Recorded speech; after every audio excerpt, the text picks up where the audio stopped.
தெய்வத்தின் குரல் இரண்டாம் பாகம் வேதம் ஒலியும் படைப்பும் பகுதி 2. ஜடமான ரேடியோ பெட்டிக்கு இருக்கிற சக்தியை சைத்தன்யமுள்ள ஜீவர்களும் சம்பாதித்து கொள்ள முடியும். அதற்கு மேலும் செய்ய முடியும்.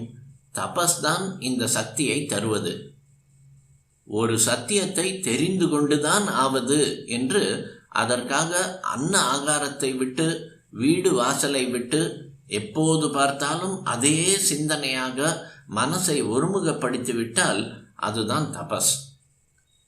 இத்தனையிலும் நான் இத்தனை பிரயாசைப்படுகிறேன் அல்லவா, அதனால் எனக்கு சத்தியம் தெரிந்தே ஆக வேண்டும் என்ற அகம்பாவம் இருக்கக்கூடாது. நாம் எத்தனை பிரயாசைப்பட்டாலும் பகவத் பிரசாதமாகத்தான் எந்த சத்தியமும் பிரகாசிக்கும் என்ற வினயம் எப்போதும் இருக்க வேண்டும். இம்மாதிரி தபஸ் பண்ணி யோக நிலையில் உச்சிக்கு போனவர்கள்தான் ரிஷிகள்.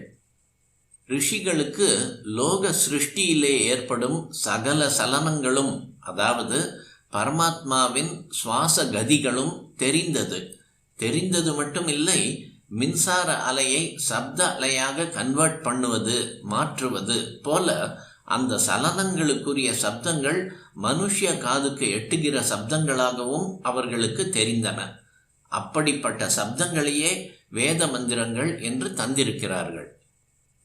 ஒன்று தோன்றுகிறது, வேதத்துக்கு ஸ்ருதி என்று ஒரு பேர். கேட்கப்படுவது எதுவோ அதுவே ஸ்ருதி. ஸ்ரோத்ரம் என்றால் காது. புஸ்தகத்தில் எழுதி படிக்காமல் குரு சிஷ்ய பரம்பரையாக வாயில் சொல்லி காதால் கேட்டே வேதம் தலைமுறையாக வந்திருப்பதால் அதற்கு ஸ்ருதி என்று பெயர் ஏற்பட்டிருப்பதாக சொல்கிறார்கள். எழுதி படிக்க கூடாது என்று ஏன் வைத்தார்கள் என்றால் வேத சப்தங்கள் இப்படி எழுத முடியாது என்பதால் தான். ழவுக்கும் ளவுக்கும் நடுவில் உள்ள சப்தம் மாதிரி லிபியில் கொண்டு வர முடியாத பல சப்தங்கள் வேதத்தில் உண்டு. காதால் கேட்டுத்தான் இவை வர வேண்டும். அதோடு கூட உதாத்தம், அனுதாத்தம், ஸ்வரிதம் என்றெல்லாம் வேத மந்திரங்களுக்கு ஸ்வரமும் உண்டு.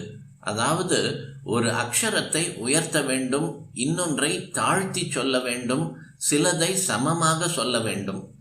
புஸ்தகத்தில் எத்தனைதான் டயாகிரிட்டிக்கல் மார்க் போட்டு காட்டினாலும் அச்சுப்பிழை வந்துவிட்டால் உச்சாரண கோளாறாகும். உச்சரிப்பு தப்பினால் பலனே போய்விடும். வேதத்தை ஏன் எழுதி படிக்காமல் வாயால் சொல்லி காதால் கேட்டே பயில வேண்டும் என்பதற்கான விளக்கத்தை தெய்வத்தின் குரல் முதற் பகுதியில் வேத ரட்சணம் ஏன் ஆயுட்கால தொழிலாக வேண்டும் என்ற உரையில் காணவும். ஓர் அக்ஷரத்தை அழுத்தி அல்லது மெல்லிசாக சொல்லுகிறதால் ஏற்படுகிற சலனத்துக்கும் இன்னொரு அக்ஷரத்தை அப்படி சொல்வதால் உண்டாவதற்கும் நிறைய வித்தியாசம் இருக்கும். நம்முடைய உணர்ச்சிகள், இயற்கையை நடத்தி வைக்கும் தேவ சக்திகள், இவையும் இந்த வித்தியாசத்துக்கு ஏற்ப மாறி போகும்.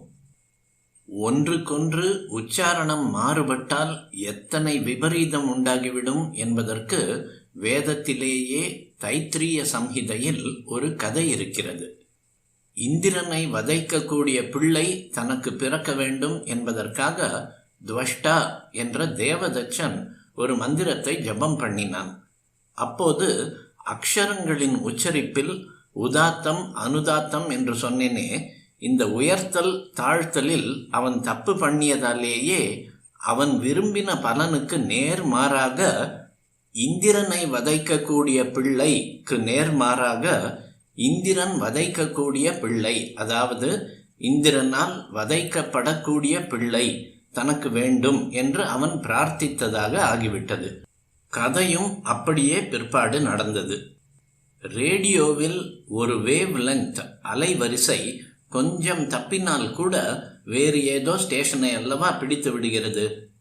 மயிரிழை தப்பாமல் ரேடியோவில் வேவ் லெங்த் வைத்தால்தானே சரியாக கேட்கிறது. இப்படியே தான் வேத உச்சாரணமும். கொஞ்சம் கூட ஸ்வரம் தப்பி போகக்கூடாது. வேவ் லெங்த் மாறினால் ஸ்டேஷன் மாறிவிடுகிற மாதிரி வேத சப்தம் மாறினால் பலனே மாறிவிடும். இதனால் எல்லாம் தான் வேதத்தை காதால் கேட்டு பாடம் பண்ண வேண்டும் என்று வைத்தார்கள். ஸ்ருதி என்று சம்ஸ்கிருதத்திலும் எழுதா கிழவி என்று தமிழிலும் வேதத்துக்கு பெயர் ஏற்பட்டது. ஸ்ருதி என்ற பெயருக்கு இன்னொரு காரணமும் தோன்றியதை சொல்ல வந்தேன். மற்ற சாதாரண ஜனங்களுக்கு கேட்காத இந்த திவ்ய சலனங்களின் சப்தங்கள் ரிஷிகளுக்கு கேட்கத்தானே செய்தது. அதை அவர்கள் புஸ்தகத்திலே படித்தார்களா அல்லது அவர்களாக இயற்றினார்களா? இரண்டும் இல்லாமல் ஆதியிலேயே கேட்கப்பட்டு லோகத்துக்கு வந்ததாலும் ஸ்ருதி என்று சொல்லலாம் என்று தோன்றியது. ரிஷிகளுக்கு மந்திர திரஷ்டாக்கள் என்று பெயர் என்று சொன்னேன். திரஷ்டா என்றால் பார்ப்பவன், பார்ப்பான் என்பதற்கு கூட அதுதான் அர்த்தம். மந்திரங்களை பார்த்தவர்கள் என்றால் அவர்கள் மந்திரங்களை கேட்கவில்லை என்று ஆகும். மந்திரங்கள் அவர்களுடைய கண்ணுக்கு அகண்ட ஆகாசத்தில் கூட்டம் கூட்டமாக தெரிந்தன என்று மந்திர திரஷ்டா என்பதற்கு அர்த்தம் பண்ணிக்கொள்ளலாம். இதில் எது சரி? பார்த்தார்களா கேட்டார்களா? பார்த்தார்கள் என்றால் வேத மந்திரங்கள் எந்த லிபியில் எழுதியிருந்தது? தேவநாகரி கிரந்தம் எல்லாவற்றுக்கும் மூலமான பிராமி முதலான எந்த லிபியும் இல்லாத காலத்தில் எந்த எழுத்தில் மந்திரங்கள் தெரிந்தன? வேத சப்தங்களையும் ஸ்வரங்களையும் உள்ளது உள்ளபடி எந்த லிபியிலும் எழுதி முடியாதே.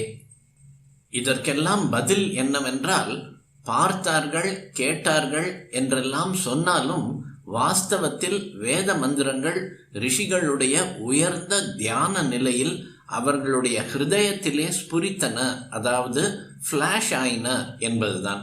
அந்த நிலையில் அவர்களுடைய கண் பார்க்காமலும் காது கேட்காமலும் கூட இருந்திருக்கும். அப்படியே உள் மனசில் மந்திர சப்தங்கள் ஃபிளாஷ் ஆகியிருக்கும். காண்பது பார்ப்பது என்பது கண்ணால் செய்கிற காரியத்தை மட்டும் குறிப்பதில்லை, எல்லா உணர்ச்சியையும் அது குறிக்கும். ஒருத்தன் வாழ்க்கையில் பல இன்ப துன்பங்களை கண்டான் என்று சொல்கிற இடத்தில் கண்டான் என்றால் கண்ணால் பார்த்தான் என்று மட்டுமா அர்த்தம்? அனுபவித்தான் என்பதுதானே அதன் பொருள். மந்திர திருஷ்டா என்றாலும் இப்படியே அனுபவத்தில் தெரிந்து கொண்டதாக வைத்துக் கொள்ளலாம். வேதம் சப்த ரூபத்தில் இருப்பதால் அதை நம்முடைய காதுகளுக்கு மேற்பட்ட திவ்ய சக்தி பெற்ற காதுகளால், திவ்ய ஸ்ரோத்திரத்தால் ரிஷிகள் கேட்டுக்கொண்டார்கள் என்றும் சொல்வதுண்டு. அர்ஜுனன் பகவானின் விஸ்வரூபத்தை பார்க்க ஆசைப்பட்டான். அப்போது கிருஷ்ண பரமாத்மா, இந்த உன் கண்ணால் என் விஸ்வரூபத்தை பார்க்க முடியாது, உனக்கு அதற்கான வேறு திருஷ்டியை, தெய்வீகமான பார்வையை தருகிறேன் என்று சொன்னதாக கீதையில் இருக்கிறது. திவ்யம் ததாமி தே சக்ஷுஹு. அர்ஜுனனுக்கு திவ்ய சக்ஷுஸ், தெய்வீக ஆற்றல் வாய்ந்த கண் உண்டானது போல் ரிஷிகளுக்கு பரமாத்மாவிடமிருந்து தோன்றி அகண்ட ஆகாசத்தில் வியாபித்திருந்த மந்திர சப்தங்களை கிரகிக்கக்கூடிய திவ்ய ஸ்ரோத்ரம், தெய்வீக சக்தி வாய்ந்த காது உண்டாகி இருந்தது. லோக சிருஷ்டிக்கும் லோக வாழ்க்கைக்கும் வேண்டிய சப்த சலனங்களை மட்டும்தான் வேதம் கொடுக்கிறது என்று இல்லை. இதை தாண்டி பரமாத்ம சத்தியத்தோடு ஒன்றாக போய்விடவும் அதில் மந்திரங்கள் இருக்கின்றன. ஒருத்தன் வந்த வழியாகவே திரும்பி போனால் புறப்பட்ட இடத்துக்கே போய் சேர்ந்து விடுவான் அல்லவா? அந்த மாதிரி சிருஷ்டி எப்படி வந்தது என்று பார்த்து கொண்டே போகிற போது கடைசியில் சலனமே எழும்பாத ஸ்தானத்திற்கு அது கொண்டு விட்டு விடுகிறது. சில மந்திரங்களினால் ஏற்படும் நாடி சலனமே அங்கே அழைத்து போகிறது. உபனிஷத், மகா வாக்கியங்கள், பிரணவம் எல்லாம் இப்படிப்பட்டவைதான். இவ்வளவும் எதற்கு சொல்ல வந்தேன் என்றால், வேதத்தை யாரும் இயற்றவில்லை, ரிஷிகளும் இயற்றவில்லை.